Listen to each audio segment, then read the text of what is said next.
अस्सलाम वालेकुम नाजरीन, मैं आपकी मेज़बान मारिया महमूद। नाजरीन, आज हम बात करेंगे ख़वातीन पर तशद्दुद के हवाले से। नाजरीन, आज ख़वातीन पर तशद्दुद के वाक़यात बढ़ते चले जा रहे हैं। इस पर हमारे बहुत से NGOs और बहुत से इदारे काम कर रहे हैं, लेकिन फिर भी इन वाक़यात को काबू करना बहुत मुश्किल नज़र आ रहा है। नाज़रीन, इसी तरह आज हमारे साथ एक खातून मौजूद है, इनसे हम बात करते हैं कि इनके साथ क्या वाक़या पेश आया। नाज़रीन, आज उससे जानते हैं कि उस पर तशद्दुद किस तरह पेश आया और किसने किया और किस तरह किया। अस्सलाम वालेकुम। वालेकुम अस्सलाम। जी बताइएगा, आज आपके ऊपर किसने तशद्दुद किया और किस तरह का किया और क्या वाक़या आपके साथ पेश आया? जुमेरात को मैं अपने शोहर के साथ गुजरात गई थी नौशो पाक की ज़ियारत के लिए। तो हम तकरीबन रात को 12 बजे आए नियाज़ी अड्डे। तो नियाज़ी अड्डे से हमारी बहस शुरू हो गई। नियाज़ी अड्डे मेरा ससुराल है। तो रोड पे ये मेरे मियाँ ने मुझे मतलब कहना शुरू कर दिया कि आप घर जाओ, तो मैं इस तरह ना मैं भी साथ ही चलूँगा आपके। तो मैं नहीं चाहती थी कि ये मेरे साथ चलें, क्योंकि आप क्यों नहीं चाहती थी कि ये आपके साथ जाए? क्योंकि मेरा ससुराल नियाज़ी अड्डे था ना। ये बेसिकली 6 साल से मेरे घर रह रहे थे। तो मेरे घर आप मियाँ बीवी इकट्ठे साथ नहीं रहते थे? मेरे घर से मुराद के मेरा अपना ज़ाती घर जो मेरे वालिद की तरफ से मुझे मिला हुआ है। हम 6 साल से उधर ही रह रहे थे, लेकिन मेरा नियाज़ी अड्डे ससुराल में भी मेरा आना जाना था। लेकिन उस रात इन्होंने मुझे ये मतलब कहा हुआ था कि मैंने अपनी जो मेरी सेकंड वाइफ है, मैंने उसको डिवोर्स दे दी हुई है। आपको पता था ये पहले शादीशुदा है? जी, ये पहले इन्होंने 3 शादियाँ की हुई थी। जी, तो आप कौन सी वाइफ थी? कितने नंबर वाली वाइफ थी आप? मैं चौथे नंबर पे आती हूँ। आपकी पसंद की शादी हुई थी? हाँ जी। जी। तो इन्होंने मुझे बोला कि मैं तुम्हें ना मतलब घर नहीं लेके जा सकता। मुझे तो इन्होंने कहा था कि मैंने अपनी वाइफ को तलाक दे दी हुई है। तो मैंने कहा घर तो अकेला ही होगा, तो चले मैं इनके अब्बू से सलाम दुआ कर लूँगी। लेकिन इन्होंने वहीं पे मेरे से झगड़ा शुरू कर दिया। बात इतनी बहस में मतलब बढ़ गई कि इनके हाथ में एक ट्रायल बोर्ड की स्टिक थी। मेरा जो मियाँ है ना, वो मतलब मूवी मेकर है जी। नौशो पाक भी वो ज़ियारत के वो ना शूटिंग के लिए गए थे। वही स्टिक इन्होंने ना मेरे सर पे दे मारी। तो आपको कोई नहीं बचाने वाला था वहाँ मौजूद? आप पर इतना तशद्दुद हुआ, आपको किसी ने नहीं बचाया? नहीं, रोड पे सब देख रहे थे, लेकिन मैं वो बिला झिझक मारता रहा है आपको? हाँ, मैं एक शॉप के अंदर घुस गई। जब मेरा सर फट गया तो मैं एक शॉप के अंदर घुस गई। तो मैंने वहीं पे 15 को कॉल चला दी। तो इतनी देर में मेरा मियाँ वहाँ से निकल के सीधा पहले मेरे घर आया। घर आके इसने कोई अपना वॉलेट वगैरह रखा हुआ था, इसके थोड़े से कपड़े थे, वो इसने इकट्ठे किए। मेरे बच्चे पूछते रह गए कि हमारी मम्मा किधर है। आपके घर वालों को बिल्कुल नहीं पता था कि आप पर इतना तशद्दुद हो रहा है और बाहर आपके साथ ये वाकया पेश आया? नहीं नहीं नहीं, उनको नहीं पता था। वो तो ये उनको यही पता था कि हमारी माँ इन्हीं के साथ गई है, तो ये इन्हीं के साथ ही वापस आएगी। लेकिन वो मुझे वहाँ छोड़ के ज़ख्मी हालत में खुद भाग के पहले मेरे घर आए। अपनी चीज़ें वगैरह उसने कलेक्ट की हैं। उसके बाद वो वापस पता नहीं कहाँ गायब हो गया। आपको उसका कुछ पता नहीं था कि वो कहाँ गया है और किसके पास गया है? नहीं नहीं, 15 पर जब कॉल चली है, पुलिस आई है, मैं इसको बाकायदा अपने घर जब मैं इसको लेके गई हूँ, तो आगे मैंने जब इसकी वाइफ को देखा और इसके बच्चों को देखा ना, तो वहीं पर ही मैं समझ गई कि ये झूठा इंसान है। उसके बाद फिर मैं घर वापस वो आपको बातों में बिलाता फुसलाता रहा और आप भी उसकी बातों में आती रही? जी बिल्कुल ऐसे ही है। उसके बाद फिर मैं पहले शीराकोट थाने गई। उन्होंने मुझे एक मेडिकल के लिए भेजा, मुंशी हॉस्पिटल। फिर मैं मुंशी हॉस्पिटल गई। मेरे साथ मेरा 11 साल का छोटा बेटा था। उसने सारा मतलब वाक़या अपनी आंखों से देखा है। मुंशी हॉस्पिटल से फिर उन्होंने मुझे वापस भेजा। उन्होंने कहा कि आप अपना मेडिकल करवा के आओ। मेडिकल करवाते करवाते सुबह के 4 बज गए थे।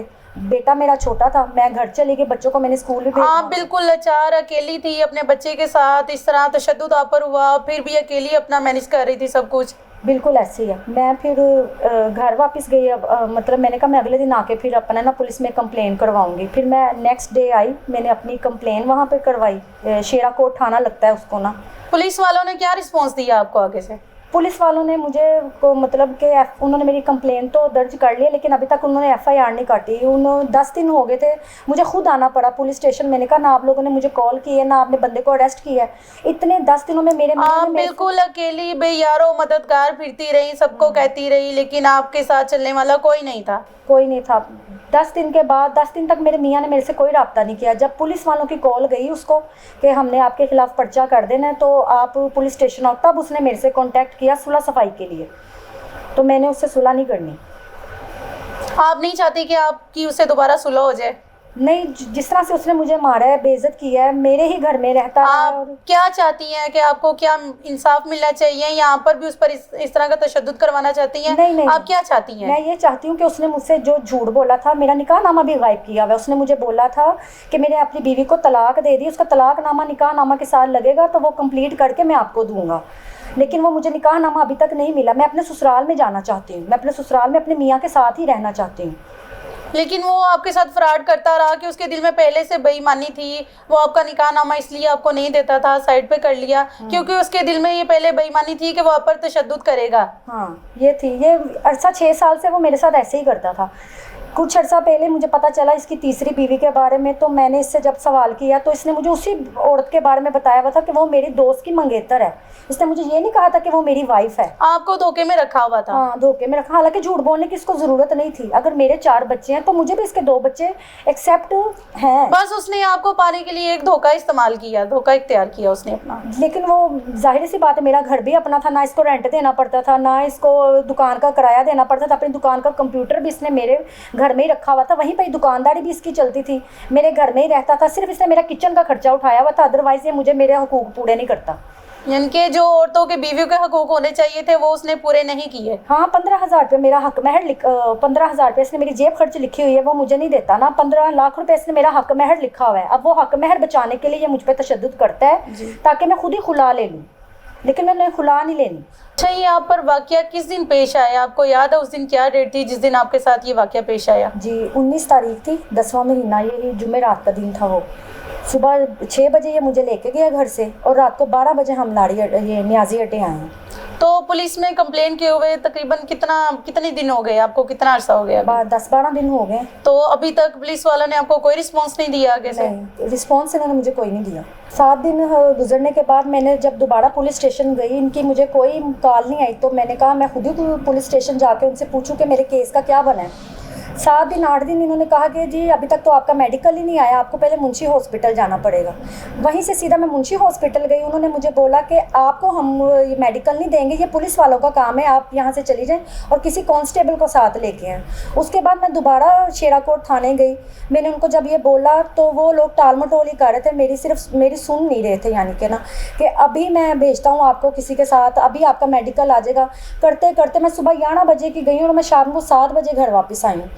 यानी कि मेरा मेडिकल भी इन लोगों ने उन लोगों से रिसीव नहीं किया हुआ था। आपको पुलिस वालों ने कोई अच्छा रिस्पांस नहीं दिया आगे से? नहीं, मेरी अभी तक FIR नहीं कटी। जी नाजरीन, जिस तरह आपने सना तारिक की गुफ्तगू सुनी, इसकी दुखी भरी दास्तान सुनी आपने, जिस तरह इसको किसी की कोई सपोर्ट नहीं मिली, ना पुलिस वालों की ना फैमिली की तरफ से। नाजरीन, जिस बंदे ने इस पर तशद्दुद किया वो तो सरेआम घूम रहा है। 13 दिन हो चुके हैं, महकमा पुलिस शेराकोट की तरफ से FIR का इंदराज नहीं हो सका, जिसकी वजह से ये महकमा पुलिस वालों के लिए बहुत शर्मनाक सवालिया निशान पैदा होता है।